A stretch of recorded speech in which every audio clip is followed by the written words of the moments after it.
বাপ আমার, এটা জীবন না বাপ, এটা জিন্দেগি না।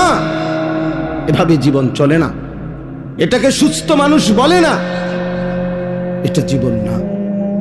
আমাদের প্রত্যেককে আল্লাহ তাআলা, আমাদের মা আছে, বাবা আছে, বংশ আছে, আমাদের ধর্ম আছে, আমাদের আল্লাহ আছে, আমাদের রসুল আছে, আমাদের কোরআন আছে, আমাদের ইসলাম আছে। আমাদের জীবন ফালতু না। আমাদেরকে আল্লাহ অনর্থক বানায় নাই বাপ। সারা দিনে কোনো কাজ নাই, আল্লাহ নাই, রসুল নাই, নামাজ নাই, সেজদা নাই। খোদার কসম, এটা মানুষের জিন্দেগি হইতে পারে না। এটা কুকুর বিড়ালের জীবন হইতে পারে, জন্তু জানোয়ারের জীবন হইতে পারে। ইনসানের জিন্দেগি, মানুষের জিন্দেগি আল্লাহ থেকে বিচ্ছিন্ন, আখিরাত থেকে বিচ্ছিন্ন যেই জীবন, এটা মানুষের জীবন নয়, জানোয়ারের জীবন, জানোয়ারের জীবন, জানোয়ারের জীবন, জানোয়ারের জীবন। মনে রেখো, উড়াই দিও তুমি, কোনো সমস্যা নাই, আমি বলে গেলাম।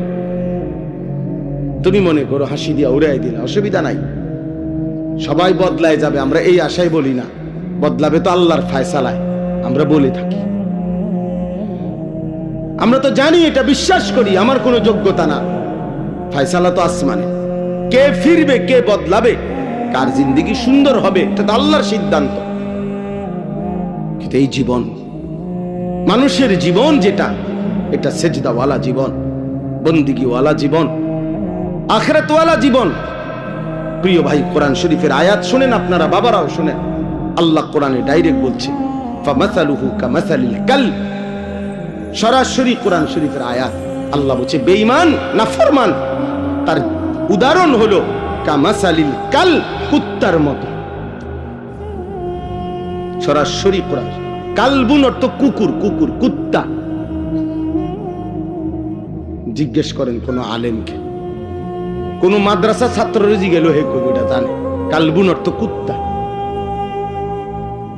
আল্লাহ তাআলা কোরআনে বলছেন নাফরমান, বেঈমান, সেজদাবিহীন, আমার গোলামি, আমার বন্দিগি যার মধ্যে নাই, ওই কুত্তার মতো, কুত্তার মতো, কুত্তার মতো বেটা, ওই মানুষের বাচ্চা না। আল্লাহ কোরআনে বলছে ইন তাহমিল আলাইহি ইয়ালহাস আও তাতরুকহু ইয়ালহাস। আল্লাহ বলছে কুকুরের স্বভাব কি? আল্লাহ নিজে বলছে পাইলেও জিহ্বা লম্বা করে, না পাইলেও জিহ্বা লম্বা করে। হ্যাঁ, নারী দেখলো অস্থির, না দেখলো অস্থির। এই দেখেন যে সমস্ত যুবক দিন রাত নারীর ছবি